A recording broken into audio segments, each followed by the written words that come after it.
Okay, I think I know what's going on now. Let me hit record, and then we should be good. Recording in progress. Okay.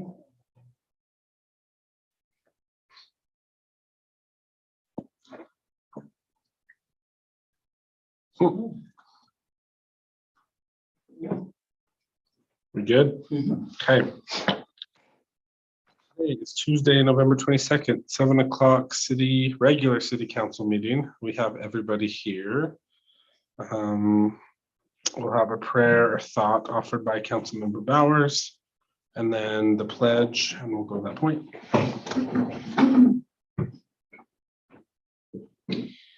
Our kind Heavenly Father, we're so very grateful for this opportunity that we have to serve this beautiful city, and we ask a special blessing to be upon this council as we make decisions and as we have discussions, that we can do things that are pleasing unto thee, and also the things that are best for the residents that live here and depend on us.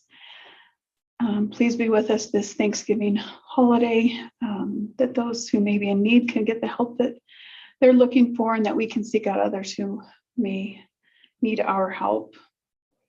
Thank you so much for all of our many blessings and for any moisture that we've received. And please, Heavenly Father, bless us with more so that we can fill our reservoirs. And I say these things in the name of Jesus Christ. Amen.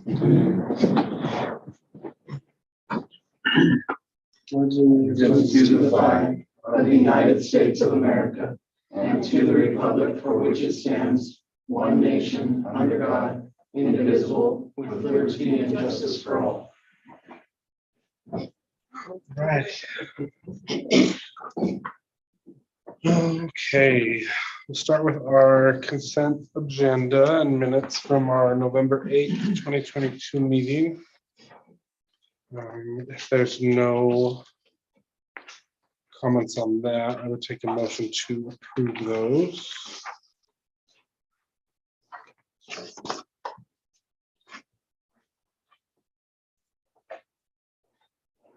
Well, look good to me. I'd make a motion to approve the minutes of the last council meeting and consent agenda. Second. Okay, Councilmember Ewald, the Councilmember Nielsen, any questions on the motion? If none, all in favor? Hi. That is everybody. Any conflicts of interest tonight? Let's see, much there. Public comment. Really large group tonight. So I'm gonna say probably not. When everybody's speaking once. They ran out of town. That's okay. Reports. I just have the tree for alls next weekend. Friday and Saturday, the David Archuleta concert's coming up. And just probably the biggest thing that I've been working on with the youth council that we created and have kind of had some participation with is we're going to start a kindness campaign / service mental health awareness type thing that will start tomorrow and run through the month of December. There'll just be a calendar that has something to do each day. We'll have a thing that people can post on social media if they wanted to post their progress on each daily thing. The kids at the middle school and the high school have helped kind of put that together. So And like Light the World. but Yeah, with- yeah. Oh, I like that. and it's similar. So I mean, maybe kind of things running together, but they seemed interested and willing to help with it. So we ran with it. So we'll send that out. I'll email that out to everybody so you have it in your email. But that will start tomorrow. I don't think I have anything else to report. Does anyone on council have any reports? I just got a few comments to go along with what I said before meeting.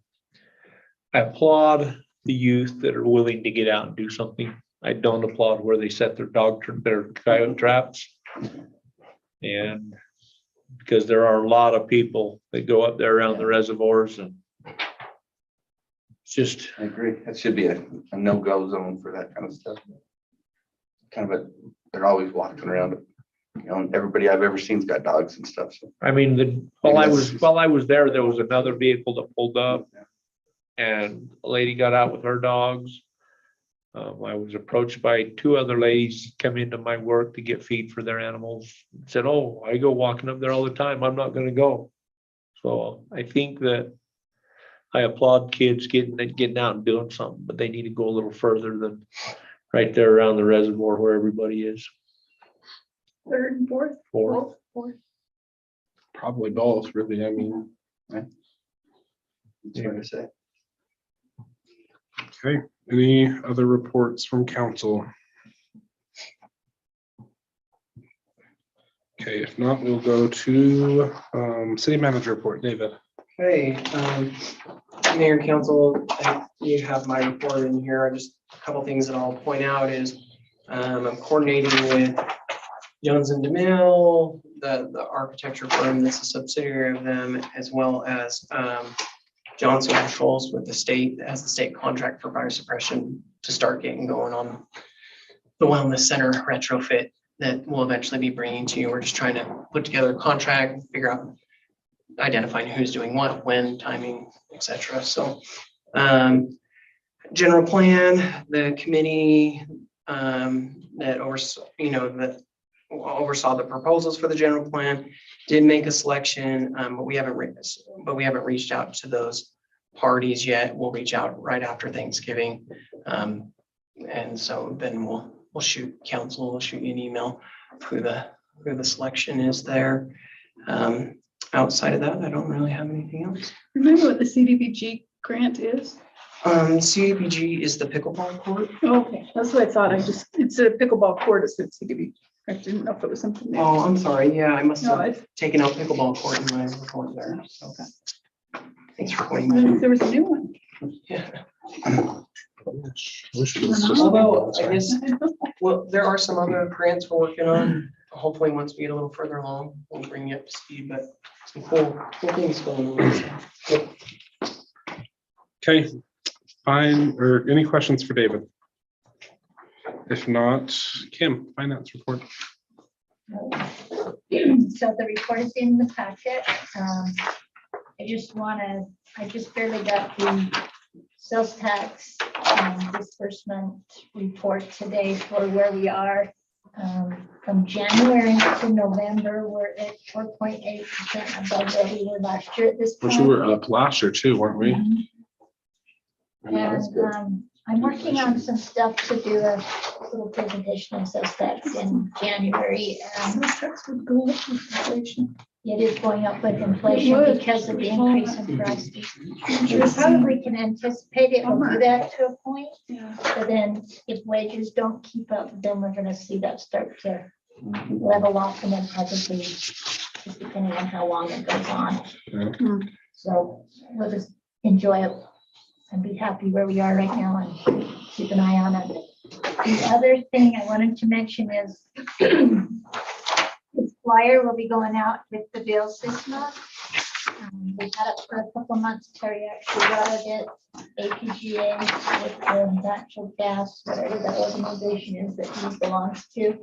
We thought that would be some good information to give to our customers with increasing gas prices and try to get a head start on answering those questions. Maybe reduce some of the phone calls and et cetera, so. Well, and this points out that the increase in natural gas isn't just a blanding It isn't. situation. It's not just nationwide, it's even worldwide that we're having this issue. Sorry. Well, we got ahead of it. We got ahead of it a little bit on things, I think. Yeah. How percentage wise, what are we looking at as far as like, what are we gonna see? What are most people gonna see percentage wise on an increase? We haven't we calculated that out a while About back. 30%. Yeah. And I think that's what everyone is looking at as I read through different things and everybody's seeing a big increase Well, and when because it's an increase nationwide. It's not just us. and that's part of why we locked in when we did. Now we've seen it go down below what we locked in and now it's leveled and it's about close to where we locked in right now. But as winter gets colder, we're gonna see that obviously go up further. And that's why we locked in the way we did and didn't want to subject ourselves to the market because we foresaw this. Now, granted, when I saw it go down a little bit, I'm like, oh, but But really, the truth of it is we knew it was going to shoot back up, and you can't predict the market at day to day, but you can predict it more long term. And we saw this coming, so. Are you gonna post this on Facebook too? Sure. I would. I like the what can I do section.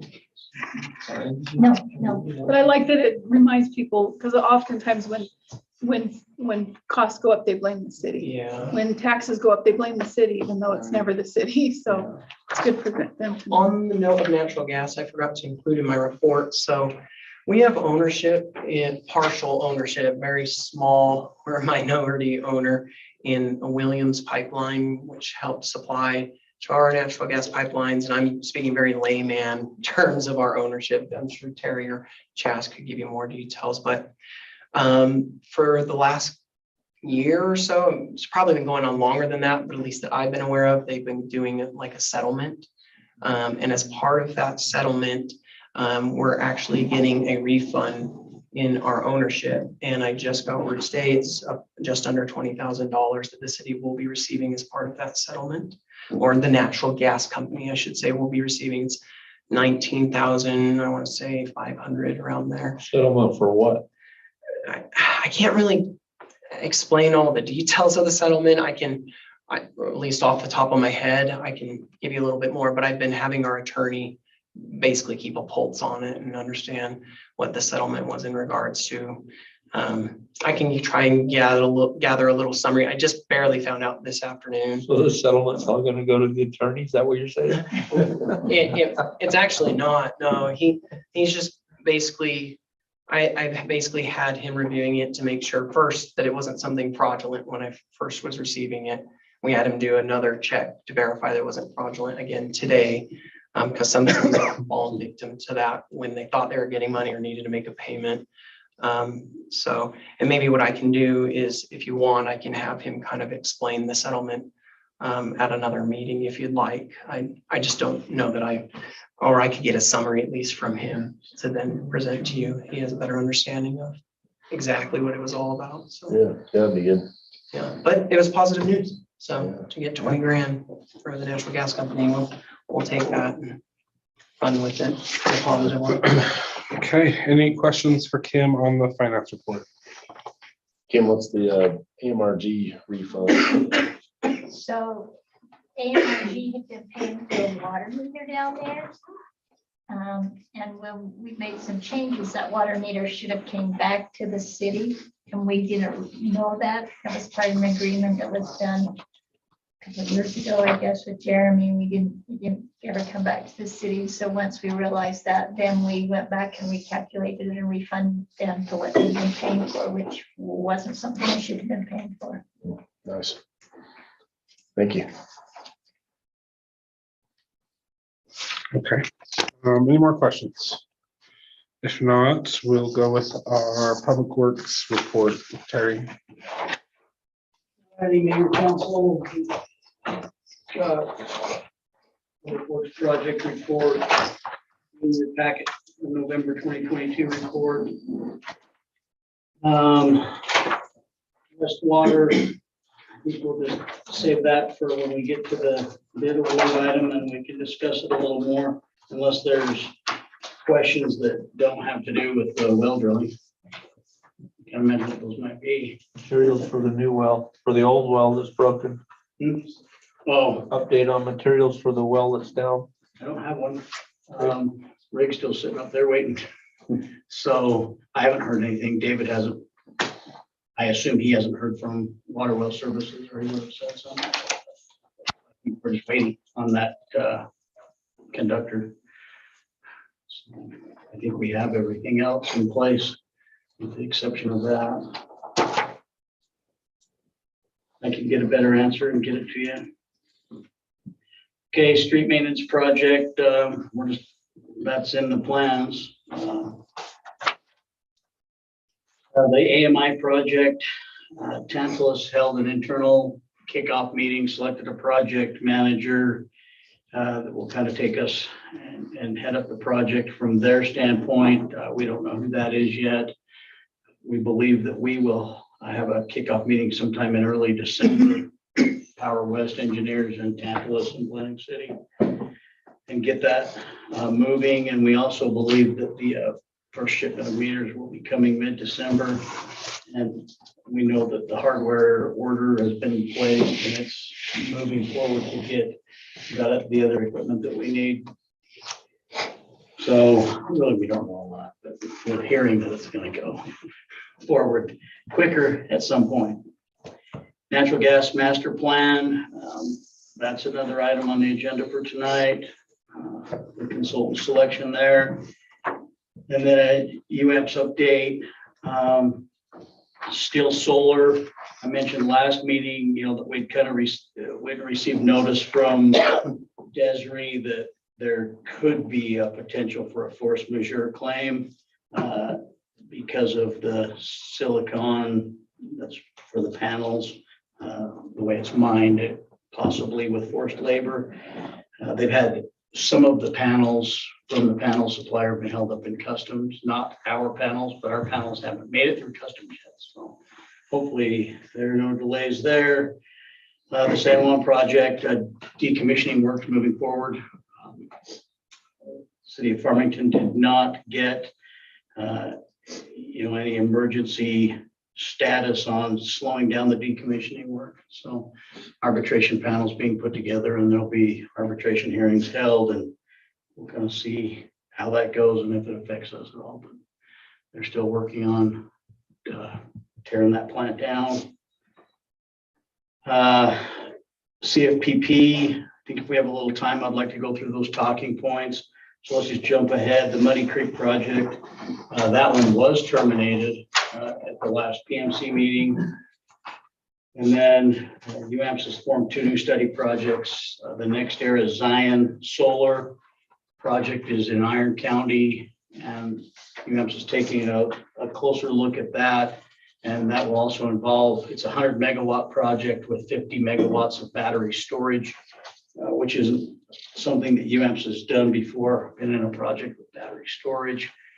This project, so batteries are kind of costly to maintain, and solar project typically is a 30-year project. And so there's a lot of money that has to be spent along the way to keep those batteries updated, and that's built into the cost of the power purchase agreement. So if Blenheim City were to move forward with that, that battery maintenance would be built right into the energy cost. And then a natural gas study project is being created with many of the UAMPS members. They're hiring a consultant to work on that, and they're going to look at various natural gas generation options, which include a combined cycle plant, a larger plant like what's in Payson, Utah, the Nebo project that UAMPS owns. Or it could also be a member generation and putting natural gas generation at various member utilities that would be, so there'd be the possibility of putting a plant here in Blanding, and that would be a UAMPS owned plant for the benefit of all UAMPS members, not just Blanding. And so going to kind of look at the options and what makes the most sense for UAMPS. And so there'll be more information forthcoming on that. But that's just, the plant blending was just hypothetical. That's It's one hypothetical. of many. That's hypothetical. Yeah, I mean, I think maybe most of council or some of you have been through that discussion before. There's some pros to doing a gas-fired plant blending because of the transmission we talked about. In the Williams pipeline, we can bring gas in, maybe have some lower costs there, and we have capacity right here in Blanding. The negative is our elevation. The further you get above sea level, the less efficient the natural gas plant is. And so a lot of places in Utah that are quite a bit lower in elevation than Blanding. So, it's possible that as they evaluate that, the pros could offset the cons and maybe might be something to look at. Okay, I kind of wanted, so I gave you some talking points on the CFPP. And if council feels like we have time, I'd kind of like to go through those just to help you get thinking about this project. We're going to have a lot more discussion in the next couple of months about CFPP. And to bring you up to date. So we knew that late this fall, we would get the class 3 cost estimate. And that cost estimate's been completed following the standards of the Association for the Advancement of Cost Engineering. UAMPS has accepted that cost estimate, and that triggers a number of key activities that take CFPP into the next development phase. So UAMPS and the 27 participating members will run an economic competitiveness test to determine the levelized cost of energy over the 40-year life of the nuclear project. And LCOE above $58 per megawatt hour in 2020 will allow UAMPS to terminate the project entirely and to be reimbursed for a large portion of out-of-pocket costs expended to date. After I got this information to Dave and Kim for the packet, I got a revised one, and the only difference on it is the next sentence. As a point of reference, the equivalent to the $58 per megawatt hour in 2020 is $75 per megawatt hour in 2022. So the next bullet, a new budget plan of finance for the next phase of development will be adopted by the CFPP Project Management Committee in January 2023 and the UAMPS Board of Directors. At that point, individual member participants will be able to withdraw from the project if they wish. So just to differentiate those two paragraphs, UAMPS as a whole could terminate the project based on an ECT failure. And then we would get all of the cost reimbursement that Atlantic City's put forward. In January 2023, once the budget and plan of finance is updated, Atlantic City or any other participant could withdraw from the project, but that would be with full reimbursement. It's an off-ramp for us, but not a reimbursement off-ramp. So just to kind of make that distinction. The next bullet, the Development Cost Reimbursement Agreement, or DCRA, with NuScale has been refreshed to reflect the significant changes in the commodity, financial, and power markets over the past 2 years, with the next ECT at Class 2 cost estimate in January of 2024.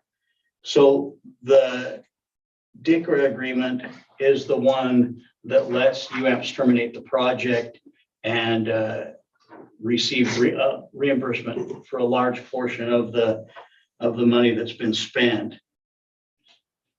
That agreement took us through now, and so the agreement has been refreshed to take us for 1 more year. To further reduce risk to participants, another feature of the revised DCRA provides protection in the event the vast majority of the project is not subscribed by the end of 2023. UAMPS will have the option to terminate the project and be reimbursed if substantial subscription is not achieved by the end of 2023. So the thought process there is one of the challenges on the project so far has been a subscription. And, UAMPS can't move forward with this project and feel comfortable with it if there's not an off-ramp because of subscription. They haven't been able to get the subscription. And Subscription is just people who are agreeing to use the services when it's. Whether it's buying into the project, power purchase agreements, or power contracts. What percentage are they at right now? Do you know? I want to tell you it's like 25. I'm gonna have to just give you a rough number. Everybody's gonna jump on board. So about 25%, I think, is subscribed right now. Some of the challenges, they work really hard with power utilities in the Pacific Northwest, and their biggest fear is transmission, to get the power from Idaho National Laboratory up there. And this is a challenge. And so they're kind of putting a new plan together to generate subscription to the project. They're looking at equity investment besides just other public power entities. And so, you know, that's gonna be a possibility. So these enhanced project development terms will propel the project into its next phase, completing the combined operating license application. So that's the COLA. You know, we've always been shooting for early 2024 on the COLA. And that's when we actually submit the application to the NRC for project approval and construction approval. So let's talk a little bit about why the cost of CFPP has increased. Well, the class 3 estimate shows that inflation interest rates have increased the overall cost of the project. It reflects the changing financial landscape for the development of all infrastructure, including energy projects nationwide.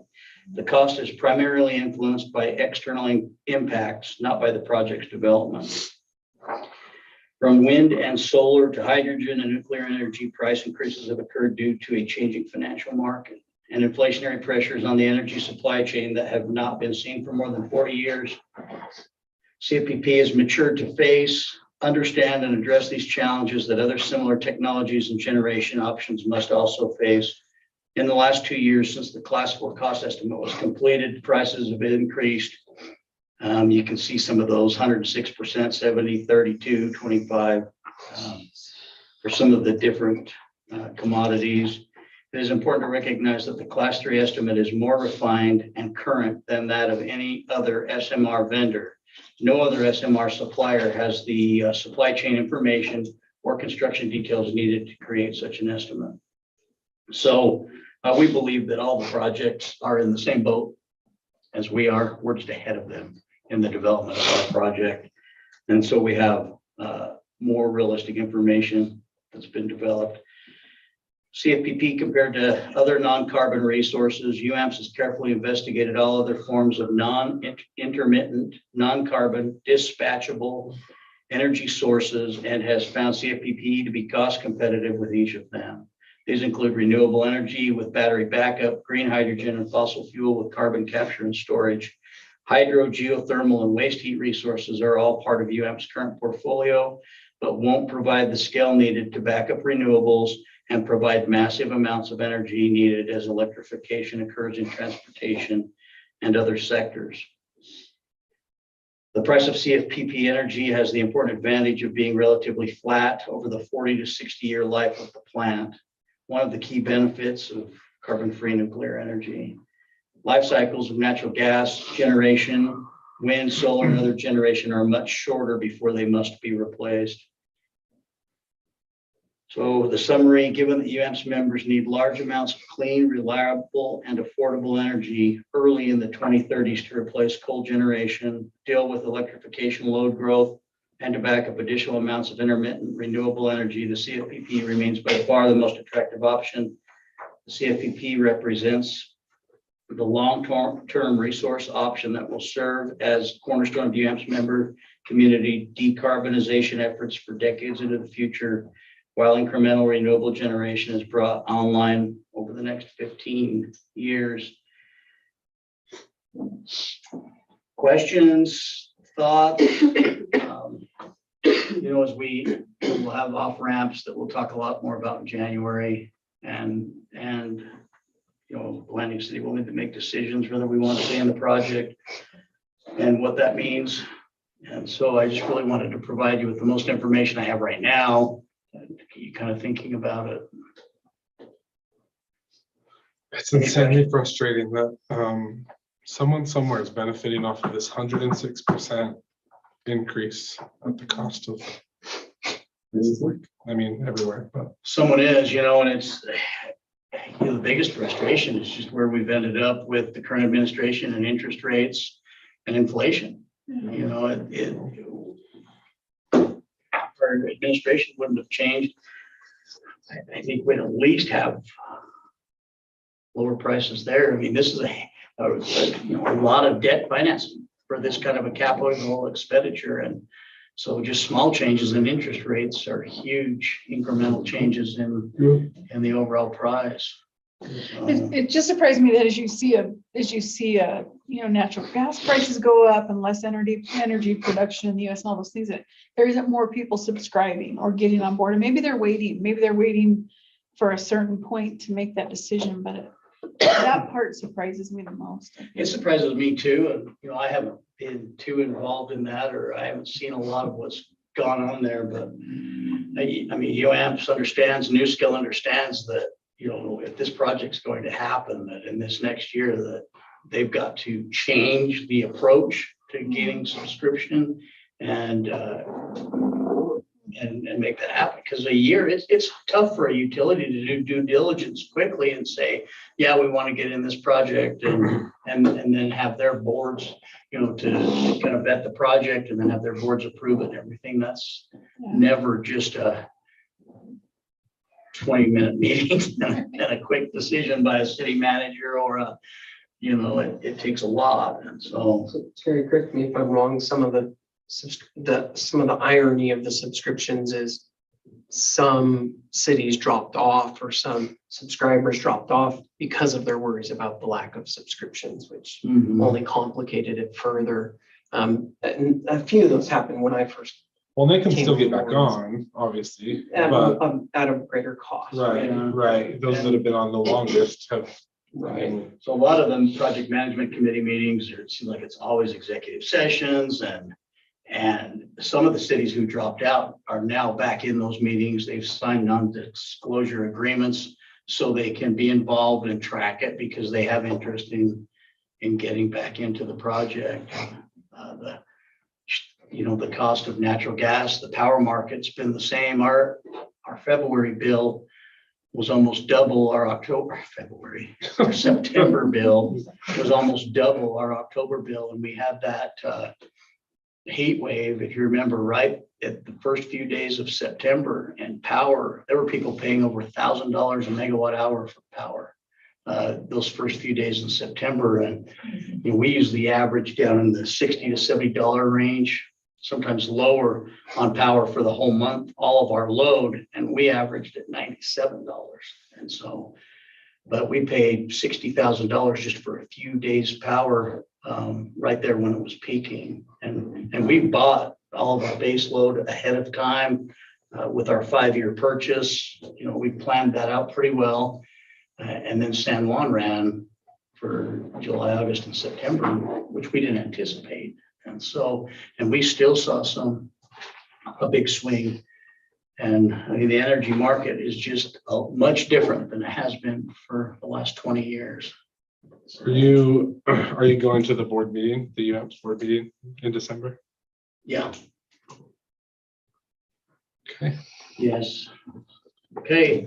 Well, that's probably all I have there. If you guys have questions, feel free to reach out. You can just stay standing. Yeah, I know. I'm saying you're not getting too far. I'm not going too far. So we'll just move to our business items. Our first one is resolution 11/2022 or 11-22-2022-1. That's a lot of twos and ones. So this is the deep well, but Terry has this. Okay. Something that should be relatively simple. Typically, we would get a letter of recommendation from our consulting engineer, Jones and DeMille, telling us who the low bid is. They go through and kind of vet that. They've called on the references and found that KP Ventures is a good company. We feel comfortable recommending them to the council to award this bid. With the current supply chain issues that we have, the bidder submitted their bid with some exceptions and deviations, which isn't something that I've seen before.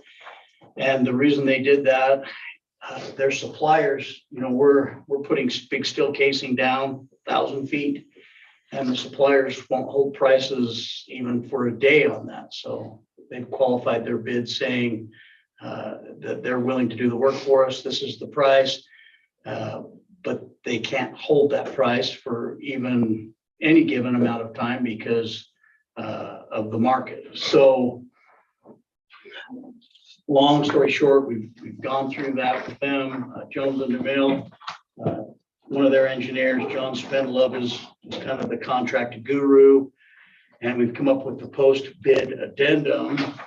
And so if you look through there, this document that has the language with a red cloud around it on page, yes, 32, 33. And what we've done is kind of some changes to the contract in Article 11 that will allow, and so the game plan is, if council feels comfortable with it, we'll award the contract to KP Ventures. And with kind of these stipulations, they will provide us with all the quotes from their suppliers at bid time. And then they'll give us the updated quotes when the material is actually ordered. And if the costs have to be adjusted, we'll do that. And so we feel pretty comfortable that we've been over this. This has taken a long time to get to this point. But we've gotten now to where we feel like we can make a recommendation to the council to award the project and move forward. So be happy to answer questions. What we're looking for ultimately is a motion to approve that resolution, which awards the contract to KP Ventures. Why did we change this on page 31? Why did, looks like Jones and DeMille revise the wording in subsection 5 from shall not include amount of overhead and profit to may include up to 15%. Was that a requirement for this bidder? Yes, they were. So that's pretty normal for any contractor to mark up materials. And So RFP said it shall not include, but they said, yeah, it shall include basically. yes, Basically it's saying we can't go over 15%. Yes. overhead. It's Yeah. capping. we've their we've overhead. capped it at Not the including 15%. To 15% overhead. Oh, it looked to me like we changed it from they cannot include an amount for overhead and profit to they can include up to 15%. Yeah, I mean, their original bid had 15%. 15%. Okay. We just want to make it clear they can't. And then that fluctuates. And so that by passing the resolution to award the bid, that will authorize, typically on these contracts, we have the mayor sign those, and it will authorize him to enter into that, or to sign that agreement. We won't do that until we have the supplier pricing, so we know what those the costs were at bid time. And he still hasn't gotten me all those numbers. I talked with Clayton today, and some of his bid numbers were given to him verbally. And so he's still trying to get those suppliers to give those to him in writing. What happens if it comes back way too high? What happens if everything comes back way too high? The materials, then I guess, I don't, I mean, we'll negotiate, we'll work on that, maybe look at other suppliers.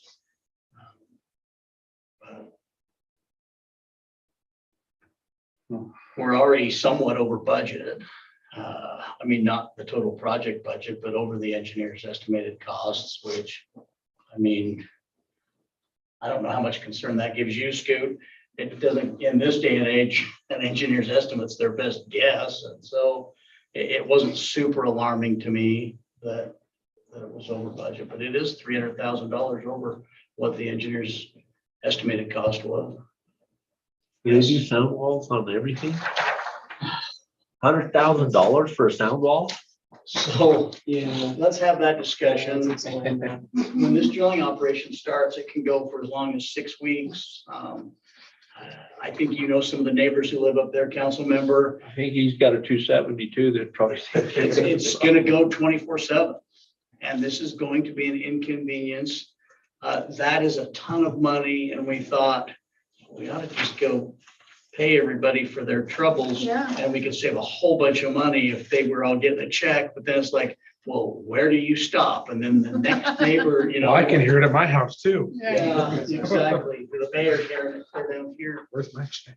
And, Do you want to explain why it has to run 24/7? Just because progress to get done. I understand that. well, and then the holes, if you don't keep drilling, you can have a cave in. And then you're starting all over. I mean, there's a lot of risk for the drilling contractor to not keep moving. And so, and that's pretty common. You know, we didn't have, when we drilled these other wells, you know, down by Kirk and Heidi Blacks, there wasn't a lot of complaint from them. I don't remember any complaints. And we drilled those. That was a 24-hour operation and they were pretty close, but we've got houses really close. And that's part of why the bid was a little higher too. That wasn't part of the original engineer's Yeah. estimate, that 100,000. Yeah. But these guys want 140,000 less than the other guys, so I think just looking at this, there's 240,000, it's just these guys is, oh, let's just put 240,000 on that one. Yeah, and that was something that was an issue that came up during the pre-bid meeting and we addressed it and didn't addendum and added that bid item. That wasn't something we had originally considered and we decided we don't want to be that neighbor that's working all night. I mean, drilling operations are pretty loud, welding, hammering, equipment, backup alarms.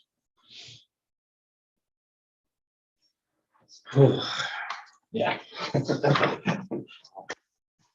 Sounds so easy.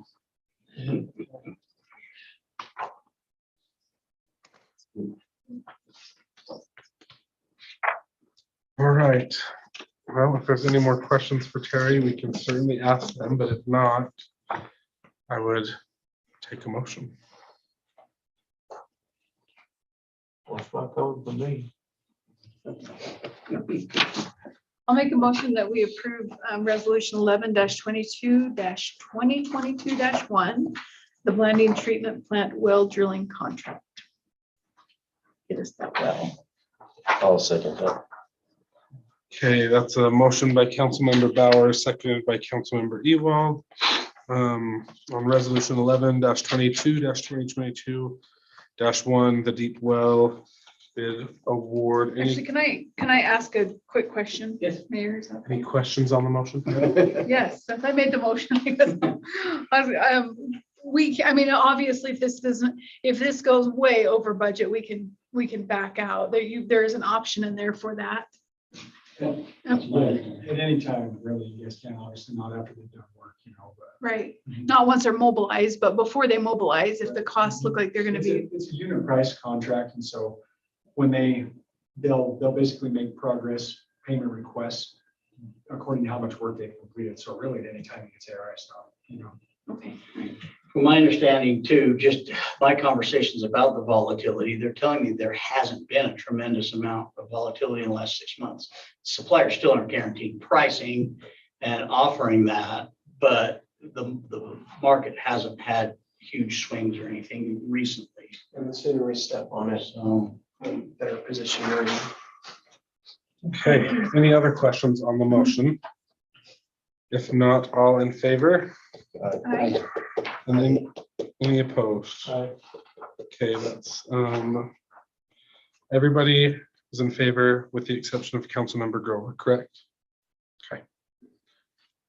All right, resolution 11-22-2022-2, the natural gas master plan. Terry. okay. It's been on my works project for forever. I've had enough bandwidth to get it moving and go forward. We sent out an RFP. We had 4 different consulting engineers respond to that RFP. I met with some of my other gas personnel. We went through their proposals and reviewed them and scored each of the proposals. And we recommend that we select B3PE LLC out of Colorado Springs to provide engineering services to complete the natural gas master plan.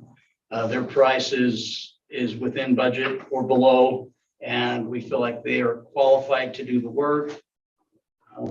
The only other thing, I guess, would be to remind council, the main scope of work is to create a computer model that will allow us to run different scenarios, planning scenarios, and see where our system deficiencies are, the existing ones, and future, so that we can create a capital improvement plan to better manage our utility, make it safer. The other scope of work on our operation and maintenance plan, some of the new rules that the federal government's put out, the section 114 with respect to fugitive gas emissions. We need to have language in our O&M to address that. Part of the scope of work is to kind of help us get some of that created and then evaluate. There's a new rule called the mega rule that's coming out on gas, and there'll be some more requirements that we need to address. And so we'll get some additional assistance to kind of just upgrade our O&M plan to make sure when we have our compliance audits that we're in compliance as best as we can. And then the third part of the scope of work is to work with Landing City and Energy Fuels at the White Mesa Mill and come up with what the best options are for Landing City to provide natural gas to the mill. Yeah. So Do they have natural gas now? yes, they all their heating and everything is done with natural gas, and they truck in liquids. So they bring in liquid natural gas and then use that to run all their processes. And so we think there's certainly a win-win situation to make something like that work. We don't know per se exactly what their volumes and everything are. And so we'll have some help from someone who's very proficient in the natural gas industry to help us determine really, do we need a plastic pipe going down there, a steel pipe, what kind of pressures to get the volume that they need. So, Is there a timeline on this?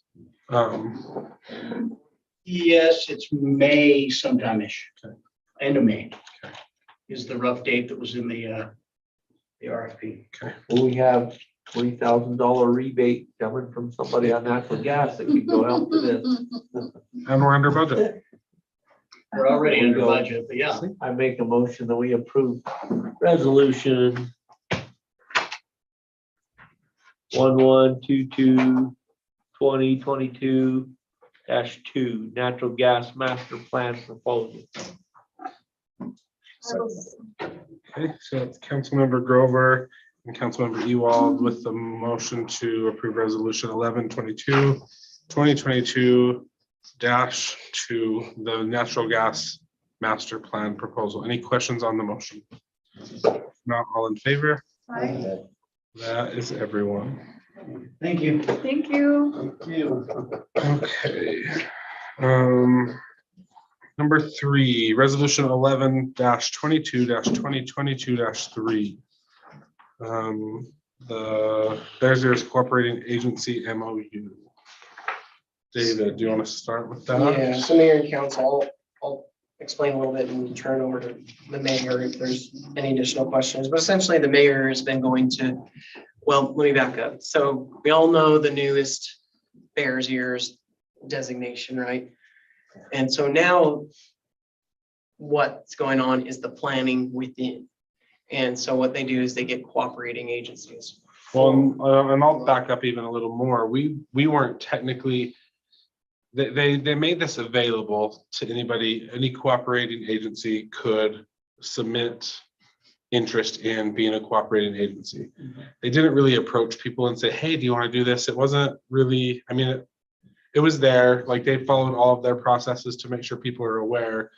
But we had some people, I met with some people with the ATV safari, and they brought it up that, hey, we would really recommend that the city do this. And so we followed up on it, and we submitted a letter of intent to be a cooperating agency within this group.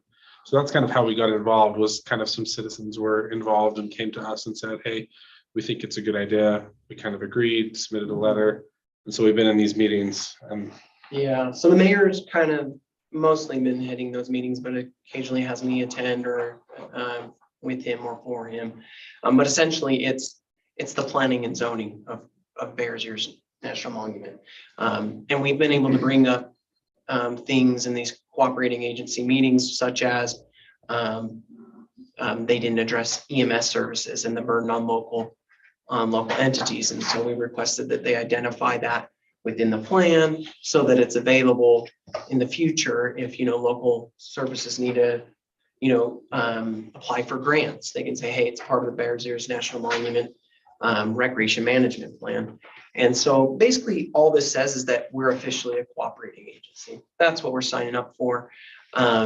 There is stuff in there because it's a working group about, making sure that if we get requested information from the public, that we simply make the other cooperating agencies aware. So nobody's really caught off guard.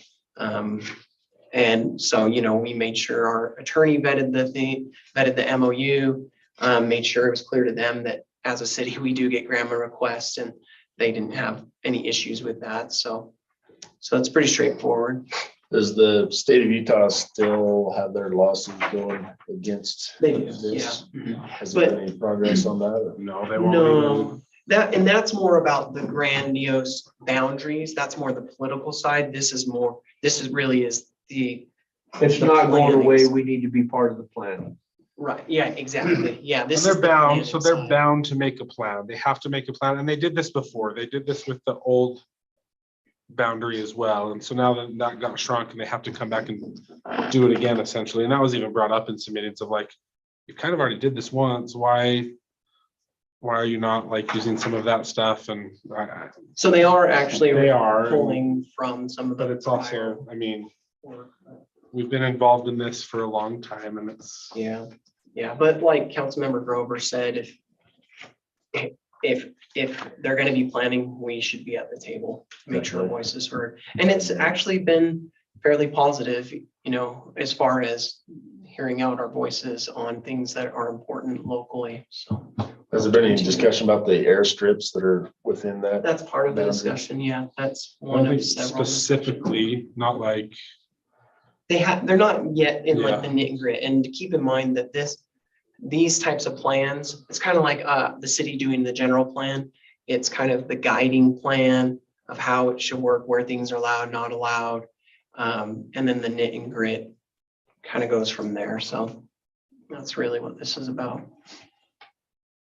Yeah, I think we definitely need to be a part of the. For sure. Yeah.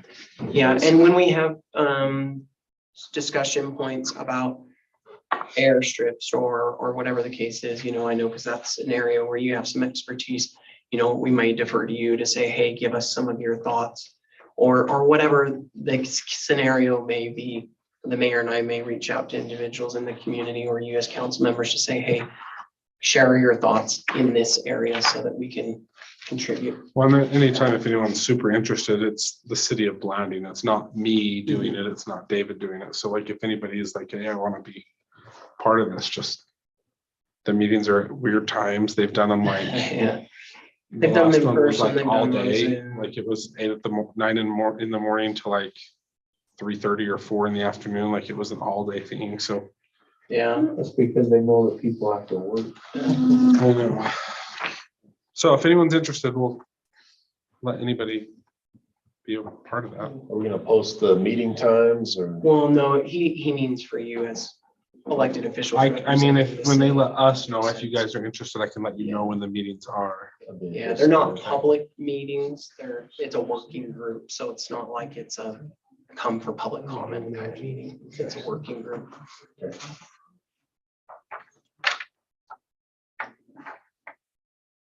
I'll make a motion to adopt resolution 11-22-22-3 Bears Ears Cooperating Agency MOU.